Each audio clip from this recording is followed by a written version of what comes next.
Welcome to the World of Warcraft Legion Game Systems panel.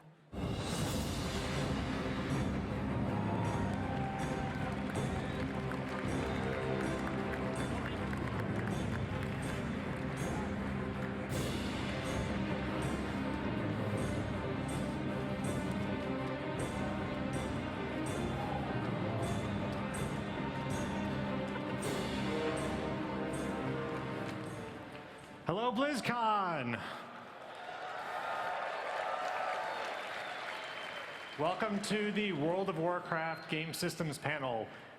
We have an hour-long information overload that we're going to do for you, and hopefully we have enough time to do it, so we're going to get started right away. Today we're going to talk to you about items, we're going to talk to you about professions, classes, the Demon Hunter, but first, Mr. Craig Amai is going to walk you through artifacts and class halls. Craig. Hello, BlizzCon. Everyone having a good time today? Awesome. So my name is Craig Amai. I've been heading up the artifact feature for Legion. I know a few of you probably got glimpses at some of the artifacts at Gamescom. What I want to do for you today is I want to dive a lot deeper into the system and kind of show you what it's going to be like to play with an artifact. To do that, I'm going to focus on one specific artifact first. This is not that artifact. Nah, I don't really think it's going to cut it either. Okay. Here we go. This is the Deadwind Harvester. This is a scythe created by Sargeras, given to the first Necrolite that he sent to Azeroth. It earned its name and its reputation in part by purging much of the life from Deadwind Pass. Affliction Warlocks are going to be hunting down this scythe and making it their own for Legion. So at the start of the expansion, as a Warlock, you're going to get together with the Council of the Black Harvest, and you're going to open a gateway to one of the Legion's bases deep within the Nether. Things don't exactly go according to plan there, but you do manage to steal a little bit of information about some artifacts that the Legion knows about back on Azeroth, the Deadwind Harvester being one of them. So, using that information, you go to Duskwood. You follow the trail of the Dark Riders of Karazhan through Deadwind Pass, and you end up uncovering a series of catacombs beneath Karazhan that somehow evaded our notice to this time.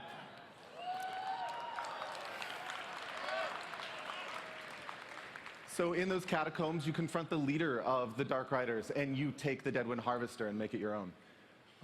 From the moment you have your hands on the scythe, you're going to start feeling some of its effects in combat. This is a soul-stealing weapon, so every time you kill something, the scythe surges with power, and your spells do increase damage for a time.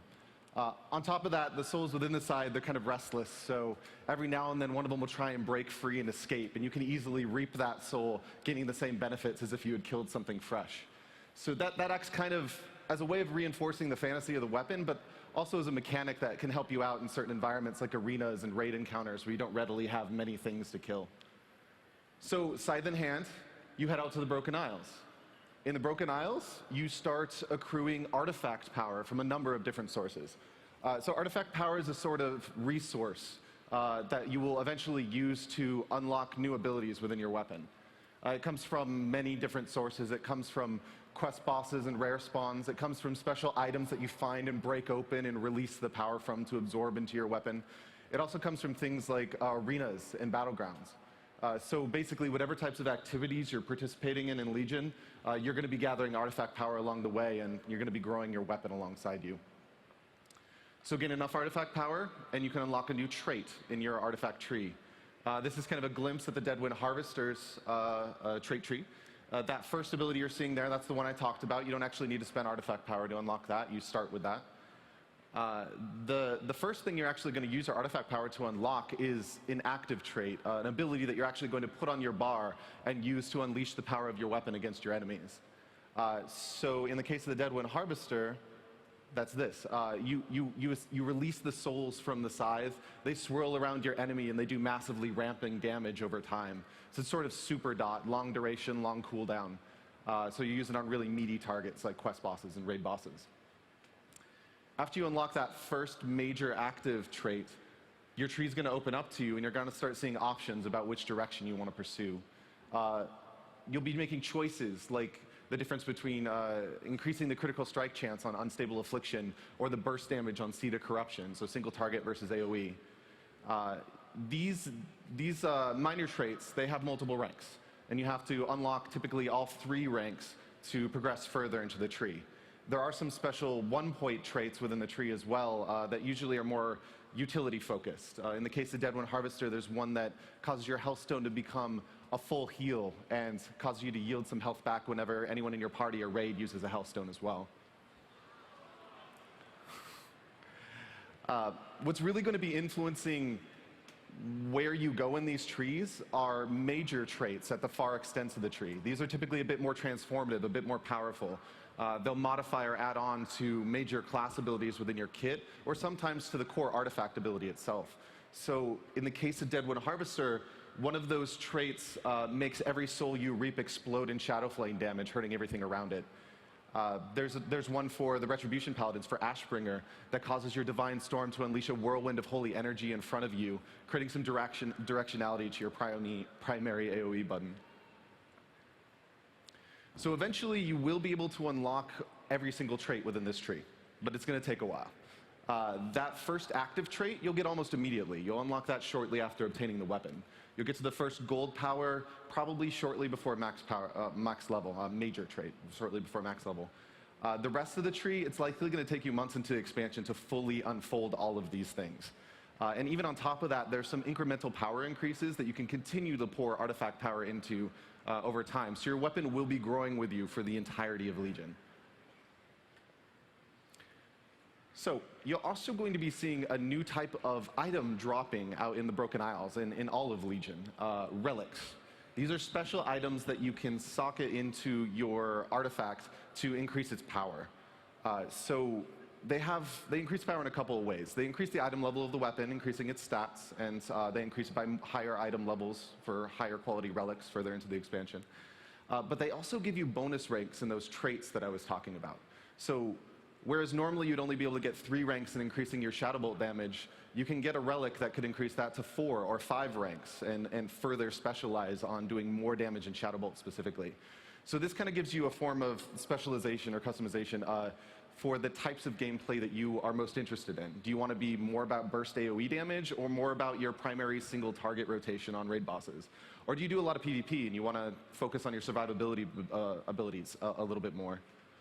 Those relics over time will eventually actually be able to tap into those major traits as well, taking something that was normally only 1 rank and allowing you to increase its power too. So these relics come in many different types. If you look at the top of the Deadwind Harvester here, you'll see 2 symbols. Those indicate the types that the Deadwind Harvester can accept. So one of those is a Shadow slot, one of those is a Fel slot. There are many other different types of relics: fire relics, water relics, earth relics. The Ashbringer has a slot for a holy and a fire. So different people are going to be seeking out different relics in Legion.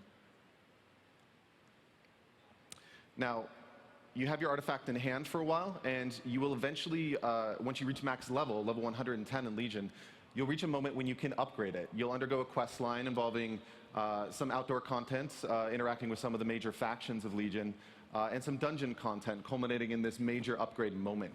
At this moment, you'll unlock an additional relic slot for your weapon, further increasing the specialization options available to you. But you'll also unlock a new model for your weapon as well. In the case of Deadwind Harvester, this is what the upgrade model looks like.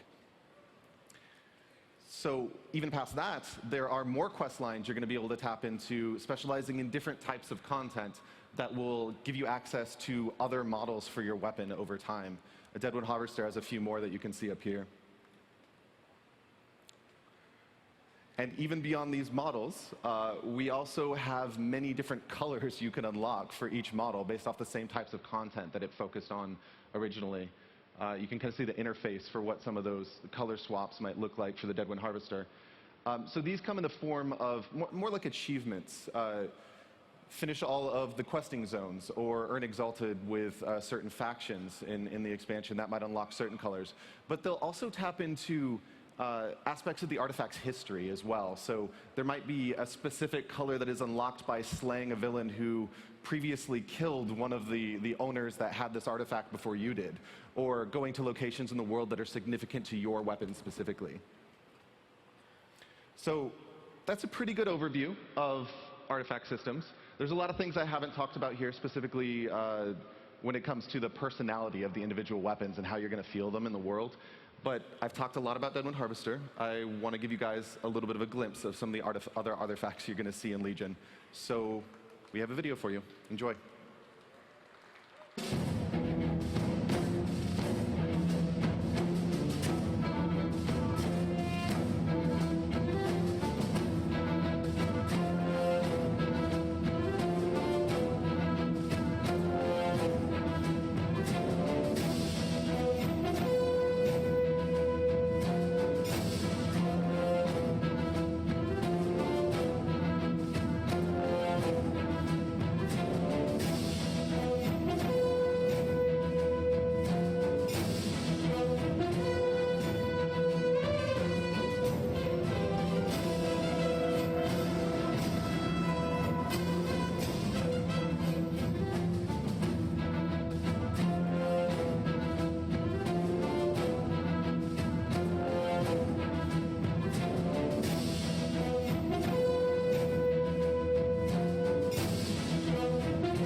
I agree.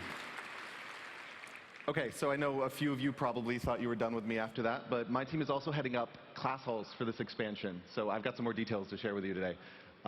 Class halls, you may have also heard them referred to as order halls sometimes. Those are actually the same thing, class halls, order halls. For class halls, before I dive fully into some of the things you can expect to see inside of them, I want to talk first about some of the major goals we had in identifying which class hall we would give to each class this expansion. Our first big goal was that whatever location we chose, it was really important to us that you feel like your class when you're inside of it, that you feel like a warrior or a mage or a warlock when you're in that space. And that really is to say, like, you think of a place like Frey Island for warriors. It's a place that's very significant to warriors who've been around a while as a place where they got their berserker stance originally. It's got a lot of significance to them. But Frey Islands, ultimately, it's a desert island with some wooden buildings on it. So it doesn't quite meet the cut for what we're trying to achieve with class halls. We want you to feel more like a warrior when you're in that space. Our second major goal was that whatever groups we were going to bring together around these class halls, they should welcome in the greatest breadth of class fantasy possible into that space. Using warriors again as an example, some warriors see themselves as the barbarian or the berserker with rippling muscles, solving their problems with strength instead of words. Other warriors see themselves as the gleaming knight with silver armor, crested shield, fighting for what is right.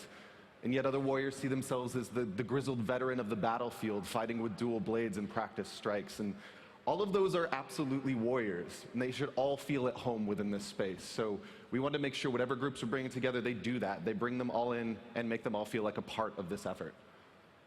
Lastly, these class orders are forming around the threat of the Legion. They are stepping up when the conflicts between the Alliance and Horde are rising, and they are fighting the demonic hordes. They're acting on the front lines. So the groups we're putting forward for this, it's really critical that they have every reason to be that force that stands against the Legion. That again spells the difference between some old groups you may recognize and the new groups we put together to focus on these efforts.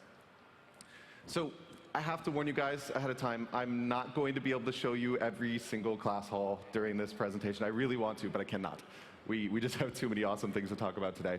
So I'm going to show you one class hall. I'm going to talk about how we identified the location. And I'm also going to give you some glimpses at a few others as we talk about the features you can expect to see inside of them. So do I have any druids in the audience today?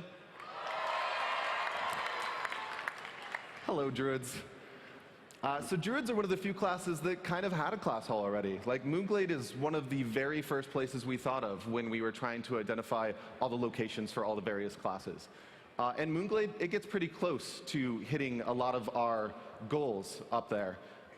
It welcomes in a very large variety of druids, and I can see the forces of Moonglade standing against the Legion. I think it could do a better job immersing druids in nature, surrounding them with the natural elements you expect from being a druid. I also think that it could create a better home for cat druids and bear druids. It could show the influences of the Emerald Dream better around you. That's something that's really critical to the druid fantasy. So there's some opportunities, but it gets close. Moonglade is right there.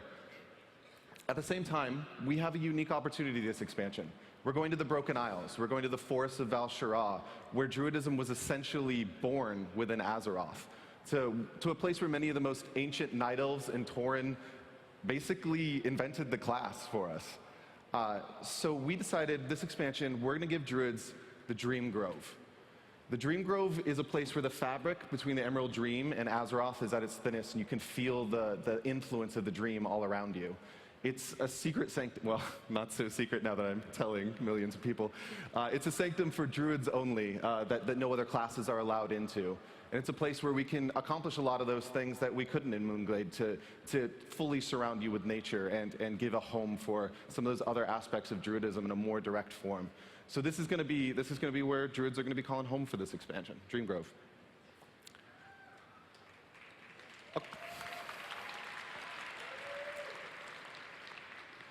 So let's start talking really fast about some of the other features you can expect to see in class halls, some of the things that you can expect to be interacting with really regularly. So within your class hall, you're going to find a special shrine or altar that you bring your artifact to unlock new traits and swap appearances. It takes different forms for each class. For druids, it takes the form of a tree that grows in front of you, forms a pool of water. You lay your weapon upon it, and you can modify it. In the case of shaman, it's a stone altar on the precipice of the maelstrom that's struck by lightning as you place your weapon down. As you wander your class halls, you can also expect to see your class champions within the space. Now, class champions are a very different breed from the garrison followers you may be used to from Draenor. They're typically much bigger figures, some of them leaders of factions in their own right. And they have a lot more personality. You're going to unfold their backstories over time as you interact with them, and you're going to see them in the world a lot more significantly than you did your followers in your garrison. Within your class halls, you're also going to be interacting very regularly with your scouting map. So this is a new portal to content for Legion. You're going to go to it initially to choose which zone you want to start your questing experience in, but it's also going to continue to expose new content to you over time deep into the Maxillo experience, so you'll be coming to it very regularly. There's also going to be a fair variety of different types of class content you can expect to see within your class halls. Some of that takes the form of those major artifact lines I was talking about earlier that will unlock new appearances for your spec-specific weapons. But there's also intermittent little flavorful things for specific classes. There's demon hunting quests and pickpocket quests that you can expect to see, and I'll let you guess which class each one of those goes with. We also have a very large variety of different features and bonuses that we're putting inside these halls. Some of them shared among many classes, like armor stands to let you show off previous tier sets that you've gained from other raid content. But also a variety of kind of larger, more functional features. The hunters have a lodge in a high mountain where they have a special relationship with the giant eagles that are out in that space. And they can, the giant eagles give them access to a special flight network that no one else has. The druids of Dreamgrove, they have access to the Dreamway, which is a pathway through the Emerald Dream, or I guess more appropriately, the Emerald Nightmare at this point, that lets them reach many other natural places in the world very quickly.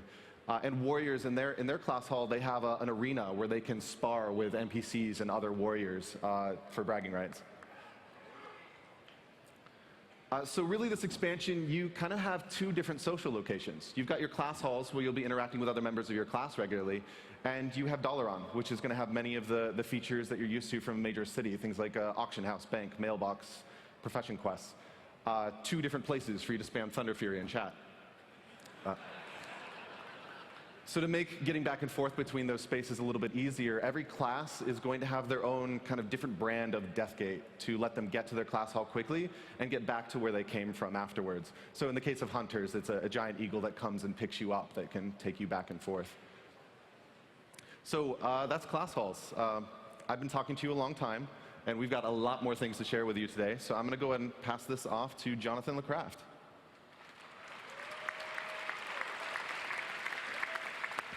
Thank you, Craig. And hello to all you beautiful people. Now, before I get rolling here, let me just ask a question. Is there anyone here who's excited to play the Demon Hunter?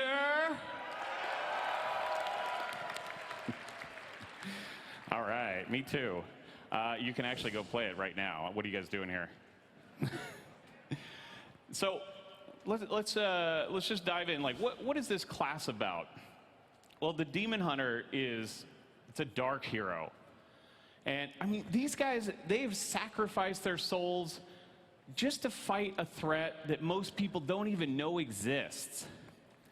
They are a melee class. They wear leather armor, not often on the shirt area. And they take the weapons of the enemy and they use it against them. So, war glaives, fell magic, sculpted biceps, everything. And they look good. And speaking of, let's just talk for a second about character customization. As you can see, you can choose your horns, your blindfold, your tattoos, custom skin textures. All that stuff's on top of your regular customization options too. And something I don't think maybe a lot of people have noticed yet is we did actually we wrote and record new VO for Demon Hunters. And that's things like train and flirt and silly. And unlike me, some of them are even funny. All right, so what's the point of looking good if you can't kick some ass, right? Havoc.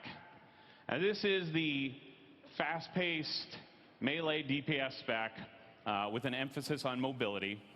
And their motto is fight fire with more fire. These guys, they have their own custom resource, Fury. And I think if I were to describe Fury, I'd say it's like Rage. But, you know, you throw in a little bit of smoldering hatred and a splash of purple, and voila. But but really though, it's your classic builder spender. You know, you build it up with the small attacks, you use it on the big attacks. Pretty straightforward. So let's talk about how you use Fury. All right. So first up, Demon's Bite. I just want to kind of highlight some of these abilities here. It actually generates a random amount of Fury, and then you've got its big brother here, Chaos Strike. This is your spender. But the cool thing about Chaos Strike is it doesn't actually spend any Fury when you critically strike with it. So between those two abilities, you have a lot of variation in your core combat, just enough to keep you on your toes. And then lastly here, Throw Glaive. This is your ranged attack. Its Fury cost has actually been replaced with a short cooldown, so you can always use it at the beginning of a fight. In addition, there's no minimum range, and it can hit multiple targets. So a lot of places you might actually end up using that, you know, AE or even in melee. Anyhow, I have a short video I want to show you guys. It just shows off some of the glaive animations, and there's a cool attack right at the end.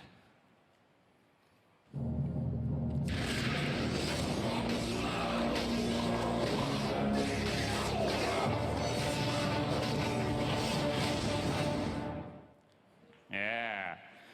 So that last ability is called Blade Dance. Right now it's a talent, although we've been talking about maybe moving that to core functionality. All right. Well, we talked about mobility earlier, so let's dive into how we actually accomplish that for the Demon Hunter. And first up, we've got double jump.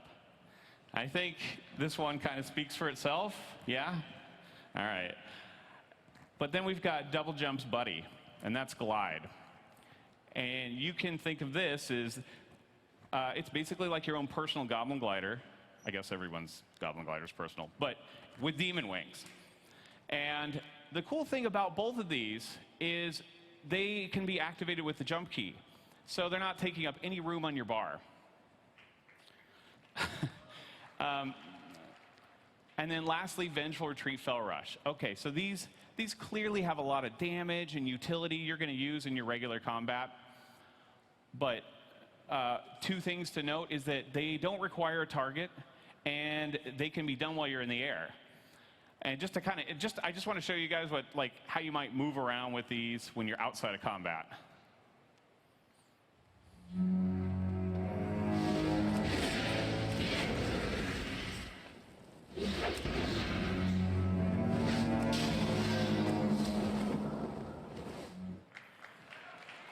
Yeah, all right. I don't know if you guys know that game, The Floor is Lava, but they are really good at it, even with literal lava. Okay. Fell Magic, yes. Now this is where we're getting into some real power, the real punch. I mean, first up, you got Chaos Nova. And this is your nuclear level CC, AE stun, 5 seconds, has a big chunk of damage on top, just as a nice little kicker. And you got I-Beam. This is a very powerful frontal cone attack. A little bit of a skill shot. There's about a 2-second channel, and you can't move, but you can rotate, and it's got pretty good range. And then lastly, Consume Magic. I would call this a medium range interrupt. And the little bonus on this one is when you do interrupt someone, you get a full bar of Fury. And you can do whatever you want with that. Treat yourself. Okay, so I have a video for I-Beam. Yes. All right, let's take a look at that.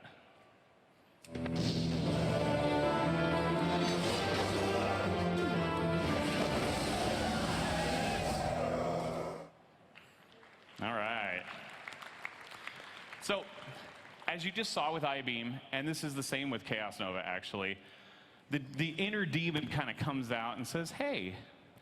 Now, with Metamorphosis, that demon comes out and murders everyone. So it starts with this epic leap, slam down on the ground. You transform in the air, by the way, stun everybody around you.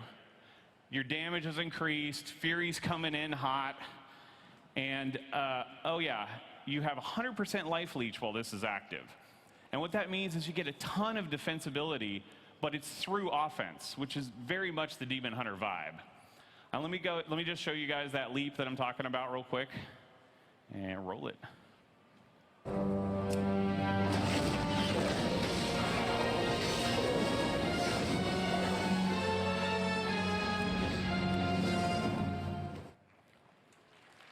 All right, yeah. Night, by the way, that is, I don't know if you noticed at the end, you keep all your mobility in that form, obviously. You got wings, it makes sense, right? So, Spectral Sight. Now this is the ability that lets you see through your Demon Hunter's eyes, or eye sockets, I guess. And what that means is that enemies can't escape your gaze. It means you see through invisibility and stealth, and even through physical barriers. And just to kind of show you what I mean by that last part, I do have another video.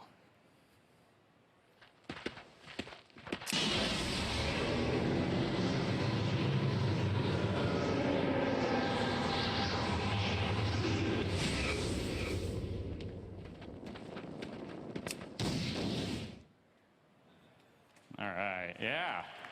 Hey, we even got a little sneak peek of Throw Glaive in there, too. And that, by the way, they're moving kind of slow in that video because we did have a huge snare on there. That's been reduced already. Yay, buffs. They're happening. So, and by the way, that ability is available for both specs. And so, second spec I want to talk about is Vengeance. Little bit of bad news that I don't have a ton of abilities to show you or like really heavy-duty details because it is still in development. But there's a few things I can talk about. First up, this spec is a Demon Inquisitor, which means they've really mastered the art of extracting information from the enemy. And they do this by inflicting pain through fire. So, you know, you've got Flame Whip, and you've got Firebrand, and Immolation Aura, of course. And in doing so, like, with this close proximity to demons, they have also picked up a lot of protective spells. Some of those are disruptive, some of them protect the demon hunter, some of them even protect other people. And then on top of that, you know, we've got the glaze, and we're kind of looking at some parry stuff. Anyways, I don't want to talk about too much stuff that's not really in yet. And then lastly, they of course have their own metamorphosis, and this is going to be very different from the other one. This will be a very strong defensive cooldown, not necessarily tied to offense, because you don't always have that option as a tank. But you know, kind of look at it, you think of it almost as like an immovable object. And what's really great about this form is it lends itself naturally to a lot of modifications through talents and artifact traits and the like. And that's unfortunately all I have for you guys today. But I am going to pass it off to Chris Zierhut, and he's going to tell you about all the rest of the classes. Thank you. Hello, Blizzcon. It's great to be back here again. I'm the lead class designer on World of Warcraft. I'm going to tell you a little bit about class changes for Legion. And Craig told you a lot about what we're doing with class fantasy and really delving into the fantasies with your class order halls, with your artifacts.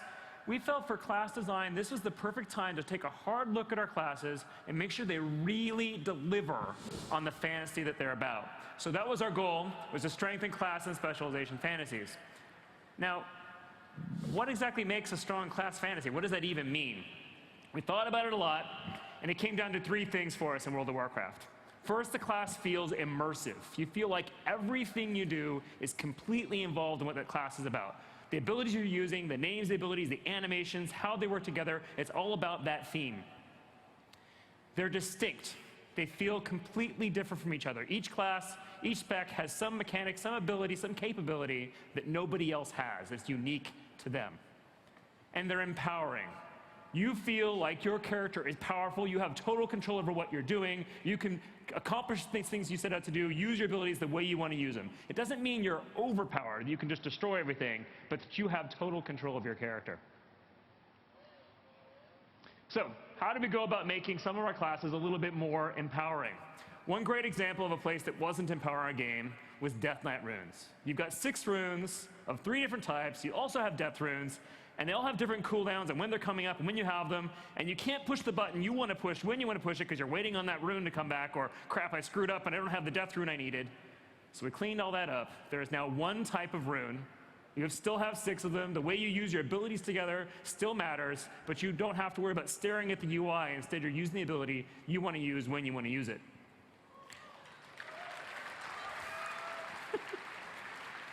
Another great example is with the Fury Warrior. Right now, Fury Warrior is completely controlled by how many charges they have. You've got Enrage up, you've got Raging Blow charges, you've got Meat Cleaver charges, you're tracking the UI, keeping track of all these buffs to decide what you can do when.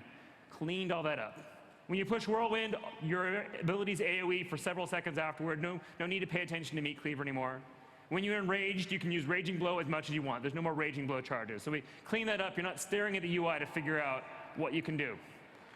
In general, we took that step of anywhere there was a stacking buff or debuff that was controlling how your character worked, we tried to either eliminate it from the game as much as possible or actually turn it into a resource. And that's what we did with Arcane. Arcane charges are now a resource in addition to mana, instead of being this little buff you have to look at in the far right corner of your screen.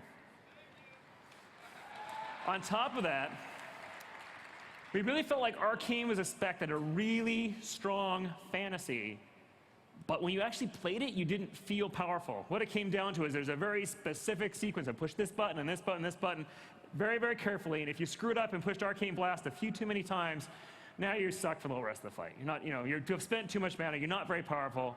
The way Arcane mana worked is the more mana you have, the more damage you did. If you spent too much mana, now you're not very good. So we said, let's keep Arcane the way it is, but let's try to fix that problem.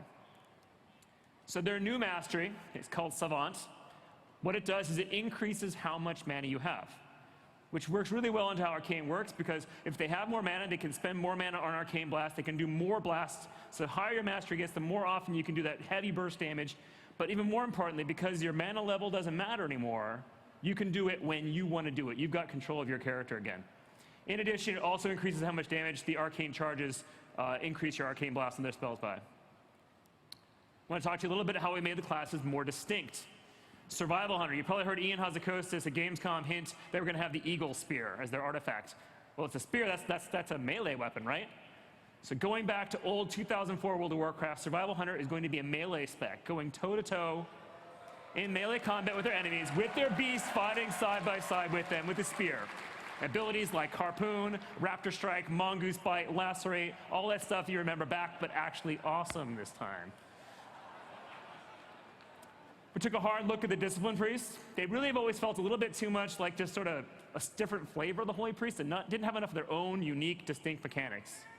They have Power Word Shield, and that's cool and that's fun, but that's too narrow. There's not enough there.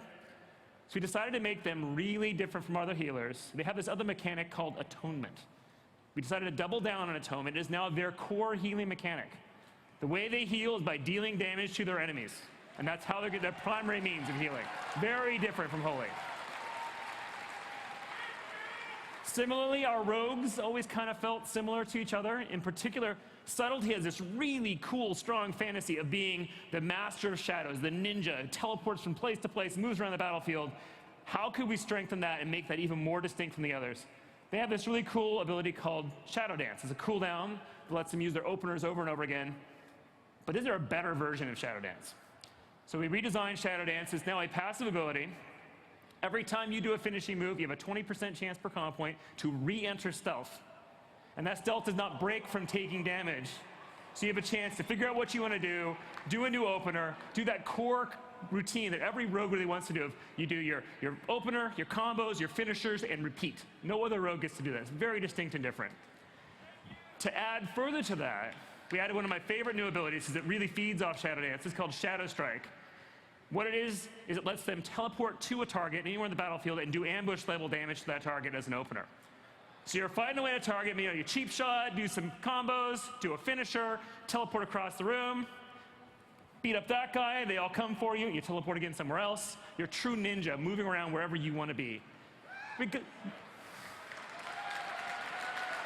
to be a lot of fun. Along the way, some generic rogue abilities, things that were cool but not really part of that fantasy got removed, like Honor Among Thieves, but it's been replaced by things that are much more central to that fantasy. Finally, I want to talk to you about how we made the game more immersive. Let's start with the Demonology Warlock. So we think back to Warcraft, Orcs versus Humans. Warlocks were about summoning demons and using them to destroy the Alliance, right? Somehow over the years, we kind of got lost from that on the Demonology Warlock.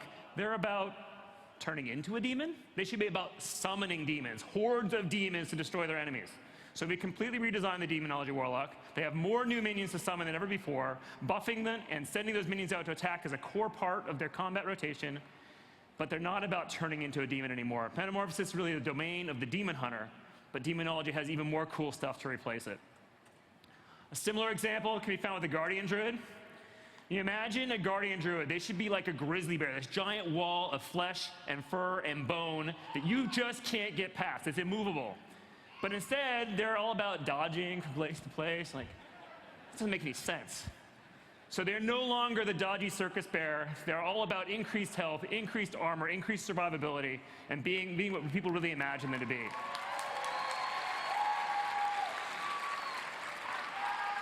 Finally, on the topic of immersive, we took a hard look at the Shadow Priests. They always kind of felt like the poor cousin of the Affliction Warlock. They've got lots of cool things. They've got mind abilities, they've got damage over time, they've got vampiric abilities, but they don't really fit together into a cohesive whole. So we thought, well, what is a Shadow Priest really about? They're about tapping into the powers of the Void. And who controls the Void but the old gods? And working with the power of the old gods, that causes you to, well, if you think about the Cho'Gall encounter or fighting Yogg-Saron, you slowly lose your mind. You go insane. So the new resource for Shadow Priests is insanity. They no longer have mana or shadow orbs. They tap into the power of insanity, gradually going more and more insane and using that as a source of energy. Their shadow form gets darker and darker. They start to grow tentacles from out of their body until they transform into void form. As insanity builds, they get stronger and stronger. As they enter void form, they get more and more powerful the longer they can stay there. But insanity was not meant for mortal men to control. They can only hold on for so long. Their insanity slowly drains away, but the more insanity they can generate while they're there, the longer they can stay there, the more powerful they get. So they have ultimate but fleeting power they have control over.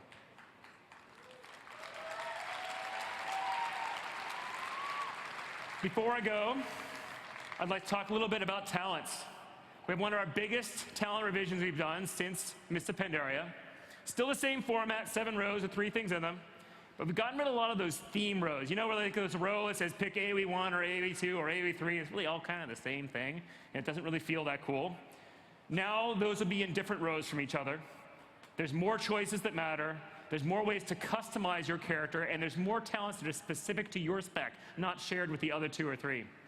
And as a result, that means there are literally hundreds of new talents coming out in Legion. More talents than there have ever been in any previous expansion. One last comment. I'm going to be over at the Darkmoon Fairly this afternoon if you have questions about this. And starting tomorrow, there's going to be a series of blogs detailing every single one of our classes and specs, what their core abilities are now, some examples of some of their talents that are coming, so you can get a sense of what's coming soon as we move into beta. With that, I'm going to hand it to Paul Cubit to talk about professions. Hello. Hello. Hey, great. Thanks, Chris. My name's Paul. I'm a game designer on World of Warcraft, and today I'm going to talk about professions. So let's get right into it. So the biggest thing we wanted to do in Legion as far as professions are concerned is to give you more stuff to do. What does that mean? Well, it means, I'll paint you a picture. Let's say it's Sunday afternoon, you log into WoW, you got a couple hours to kill, but you're not really feeling that quest line you were working on, your raid doesn't, you don't do raids on Sundays. You kind of just want to work on your alchemy or your blacksmithing. Well, we think you should be able to do that, and we don't want to hold you back from doing that. So the first way we're going to attack that is with recipe acquisition. So gone are the days when you kind of log into a new expansion and you find your trainer and, okay, click, click, click, click, click, click, click. Okay, I know every recipe I need to know for the entire expansion. I mean, some of that's okay, trainers are still good, but we also want you to get out in the world and kind of carve your own path, find some recipes your friends haven't found yet, meet some cool characters, go on adventures. Now, an example of how that might look is in the case of tailoring. As a tailor, you'll go to Dalaran, your adventure starts there. You meet your trainer. She wants to find out what kind of cloth they have in the Broken Isles. And it is cloth this time, it's not fur. So you go down in the world. I thought fur was cool, but you get some cloth, you bring it back, and you start to sew with her. You start to make a robe, but the cloth is rejecting the thread you're putting in. It's falling apart. It's making a huge mess. You need to find someone who knows how to work with this material. So you go out in the world into one of our new zones, Azuna, and you meet Lindris. Lindris is Nightfallen, which means he's an exiled member of the Nightborn tribe of elves. Nightfallen typically have issues with magical cravings. But anyways, he's very friendly. He helps you with your sewing problem. He teaches you a bunch of new patterns. He's also very interested in that magical floating city in the sky you came from. And a lot of the rest of your quest line deals with continuing to learn patterns from Lindris, dealing with the aftermath of bringing him to a city of temptation, and then eventually going to Suramar and kind of finding out why he was exiled and why his people got so good at tailoring. Now, this kind of recipe acquisition isn't simply limited to crafters. Gatherers get a lot of love, too. As a miner, for example, you'll be learning from characters like Rethu here. He's dead, you could tell. He's also very into mining. But from characters like him and others, you'll learn how to more efficiently mine some of the new materials, like laystone, one of our new ores. While I'm on the subject of gathering, I want to share a story with you guys. I was out gathering herbs on my character a couple weeks back, and I saw an herb I wanted to pick, so I started running towards it. And then this druid came down and kind of picked it right in front of me and then flew away. He didn't even say anything. Has this happened to anybody else, too? I think it's the same guy. Well, that's not going to happen anymore in Legion, because mining nodes and herbalism nodes will be shared. So the druid gets the herb, I get the herb, my friend who's out gathering herbs with me gets the herb, everybody's happy.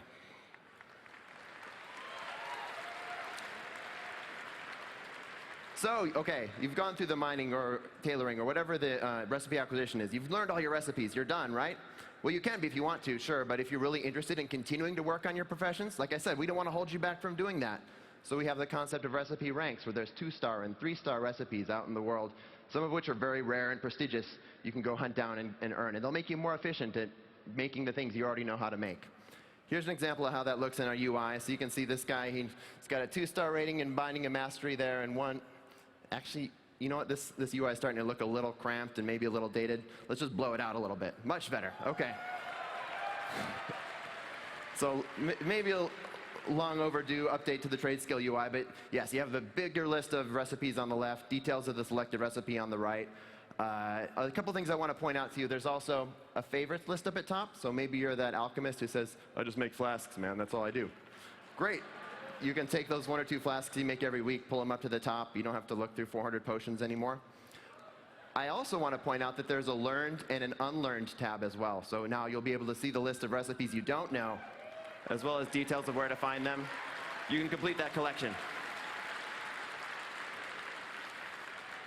Now, going back to those 2-star and 3-star recipes, those are mostly going to give you efficiency. You're going to get more efficient, craft with fewer materials, less time, and so on. If you want to make something more powerful, then you need something called Obliterum. Now, Obliterum is this demonic ash or dust that you can use to increase the power level of your crafted items. And interestingly, it comes from crafted items. So I'll explain. Once you hit level 110, you're going to stumble upon a quest line, which will culminate in you building this big, radical, demon hunter-inspired forge in the middle of Dalaran called the Obliterum Forge. And you can use that to convert crafted items you no longer want or need into Obliterum. Maybe you're a jewel crafter, and you want to make yourself a ring with just the right stats for you. So you make a ring, and of course it has the wrong stats. So you do make again, and 3, 4, 5, 6, 7 rings until you've got the one, the exact ring you wanted. Perfect. You put it on, seems to fit all right. Now with these other 6 rings, you could vendor them, sure. You could sell them on the auction house, or now you could take them to the Obliterum Forge, convert them into Obliterum, and use that to increase the power level of the ring you're already wearing. So bringing it all back. It's Sunday afternoon. You got this time to spend. If you haven't learned all your recipes, well, you can go on an adventure. Go complete your recipe acquisition. If you have already learned all your recipes, well, you can go hunt down some of those 2-star, 3-star recipes that are hidden out there in the world. Or if you just want to make more powerful gear for yourself or your guildies, well, you can do that too. And also turn it into Obliterum, make your gear more powerful. Plenty of stuff to do. You shouldn't be running out of content. Let's talk about some of the things you'll be making. We want crafted gear to feel special. It shouldn't just be a carbon copy of raid gear. One of the places I think we've done that pretty well in the past is in the case of engineering goggles. They don't feel like normal helms, and this expansion is no different. This time they're made out of guns and gun parts. So there's actually like a gun here, and a scope here, and a trigger here. And the reason why you'll find out when you play through the quest line as an engineer. But as a result, you can shoot bullets at enemies with your head, which already feels very different than any other helm in the game. Different doesn't always mean adding a clicky effect. Take, for example, this necklace here.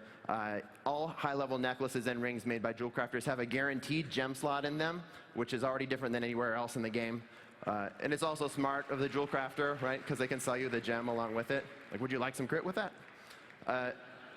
But in addition, this particular neck has a class-specific buff on it. This is for a warrior. So if you're a warrior, you want to get that buff. One of the best ways to do that is to hunt out a jewel crafter or be one yourself. Let's talk about inscription. Where are my scribes at? Hi, scribes. OK, in Legion, there's going to be a lot of ways that you can customize the way that your character plays. We have all those talents that Chris talked about. We have PvP talents, which we didn't talk about today. We have the artifact and the artifact traits. All these are going to greatly affect the way that your character's rotation works. And with all this customization in place, glyphs were starting to feel a little redundant. So in Legion, we've removed major glyphs from the game. They no longer exist. I can already hear like murmurs from scribes going, no, my cash flow, why are you punishing us? Well, we're still thinking about you guys, don't worry. First of all, you still make the powerful Dark Moon cards, the trinkets that are as desirable as they've always been. Secondly, we still have minor glyphs. These are the more player preference or cosmetic glyphs. And they're going to work a little differently. Instead of being learned, they're going to be applied as a consumable directly to the spell. It's kind of neat. You just right-click the item, and then it opens up the spell book, and you apply it to the spell. And then you can see the effect of the glyph on the spell there. You are still limited to 1 glyph per spell, but we've removed the restriction of 3 total glyphs. So you can glyph as many spells as you want. And in addition, to round out the scribes, we've added a new consumable called the Vantis Rune. And this is a way of calling out a particular boss you want to take it to. It's a week-long buff. You can only use one per week. It lasts the whole week. And say, for example, this one does more damage to Xavius. Maybe your guild is having trouble getting past heroic Xavius. Your guild leader says, all right, guys, we're all going to get Vantage Runes for Xavius. We're going to do way more damage to him. We're going to get past this brick wall and move on to the next brick wall. OK, I'm going to talk real quick about all the secondary professions that we share. Archaeologists are going to be taking on an expansion-length campaign that's revealed over several months. It's going to take you to all the different corners of Azeroth. Well, you're going to find lots of cool things to display with a particular focus on things that you can use, equip, wear, use as pets, and so on. Cooking. This here is Nomi. You may remember him from Pandaria. He's grown up a little bit. He's going to be joining your team again as your sous chef. You bring him ingredients, and he's going to help you discover some new recipes that you can use with those ingredients. Also, for the first time in World of Warcraft history, you will be able to cook bacon.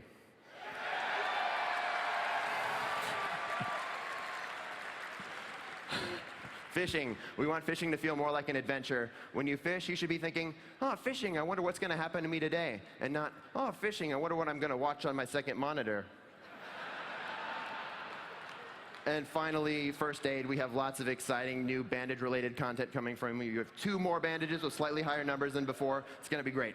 I love first aid. Can't get enough first aid. So there's a whole lot more we have planned, but that's all the time we have for professions today. Coming up next, Matt Goss is going to talk about items, itemization, and a little bit more. All right.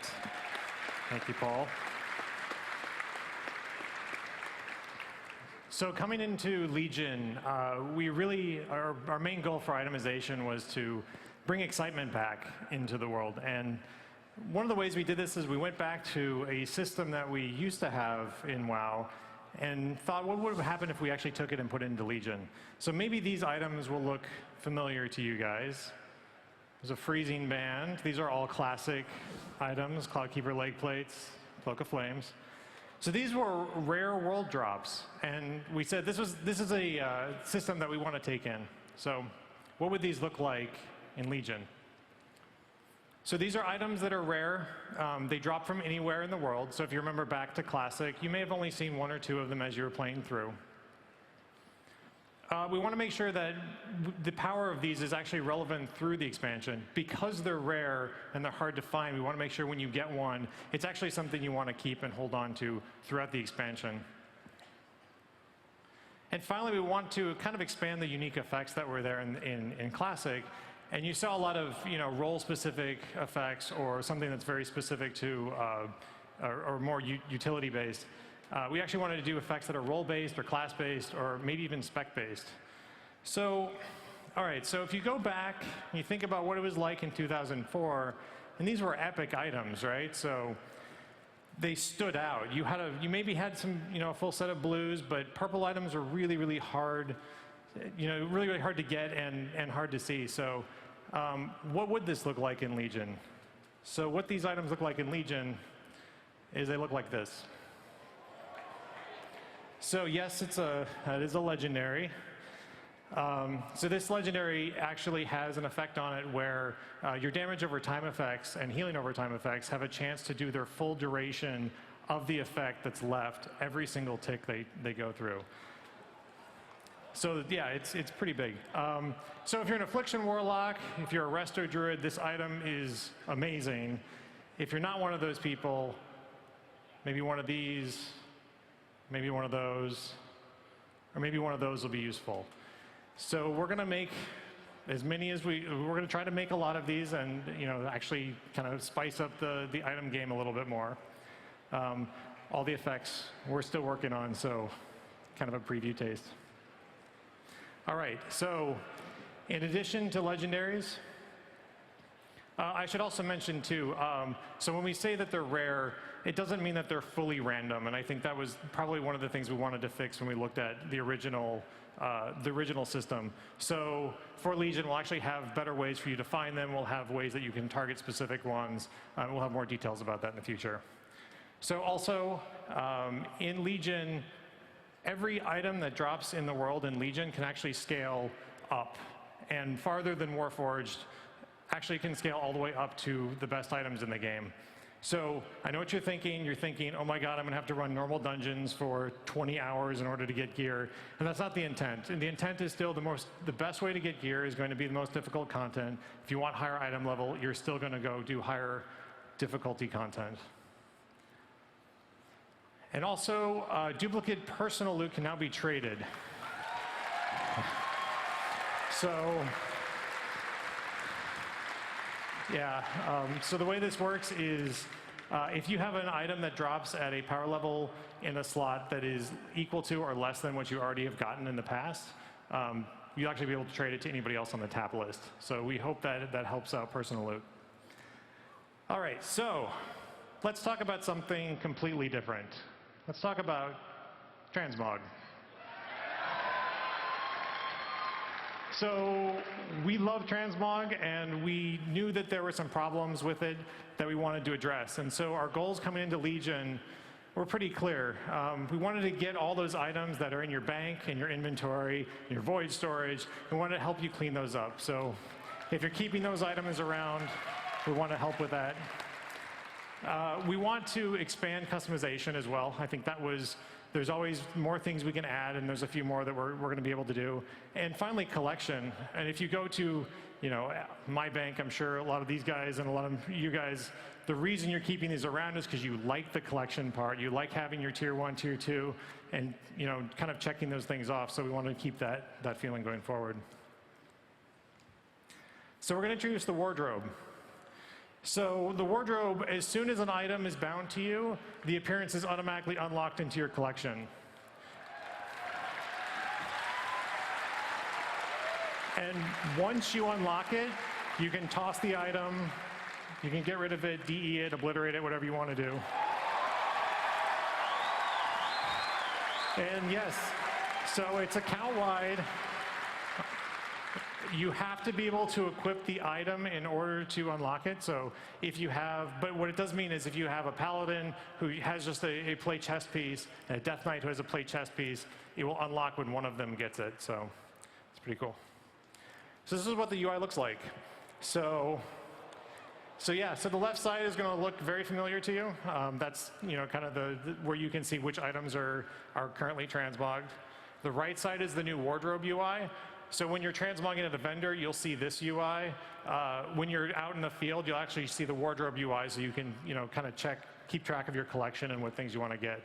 At the top, you can see a bar that says 16 of 527, so that's how many helms this person has unlocked. They have a lot of work to do. And we also wanted to, again, going back to the customization options, one of the biggest pains with transmog is you're kind of keeping sets together, and it's hard to keep track of which items are where. So we've added outfits to transmog as well. So outfits are pretty simple. You can just store what you currently look like as an outfit. But what's also cool is you can actually link that outfit to other people, and so they can take on your outfit. Even if you don't have all the appearances unlocked, it'll actually give you kind of a little bit of a shopping list to find those things in the future.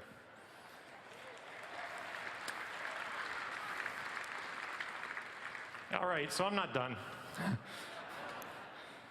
So when you log into Legion, every item that's in your bank, your void storage, your inventory, they're automatically going to get put into your collection, assuming that they're bound to you. We are also going to go back and look at every quest you've ever completed, and we're going to unlock that appearance. That includes items you may not have even chosen. So, yeah. So if you had a choice between the chest piece and the shield, we're just going to unlock both of them for you. All right, still not done. So you can also save different outfits per specialization. So let's say you're a Shadow Priest and a Holy, your two specs are Shadow and Holy. When you switch to Shadow, you can actually save out a completely separate transmog look, so whenever you change specs, it'll keep up with you. Still not done. So you can actually hide slots. So if you want to hide your cloak and your helm, you can actually save that out per outfit. So if you really like the pirate hat, you can keep the pirate hat in that outfit, but not in your other outfits. We're also allowing you to hide shoulders in Legion. All right, still not done. 3 new transmogable slots. So first one, weapon enchants. In Warlords, we introduced the enchanting hut with illusions. You can now get through those. We're unlocking shirts. And finally, we are unlocking tabards. So yeah, we're really excited about that. All right, guys, thank you so much. We are out of time today. It's as much as we could fit in. Please send us feedback on everything you've seen. 30 minutes from now on this stage, we're going to be doing Q&A, and we're going to answer all the questions that you guys have submitted already and the ones that were submitted online. So thank you very much. Have a great BlizzCon.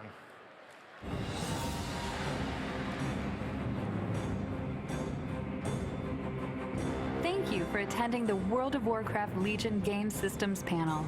Up next, World of Warcraft Q&A.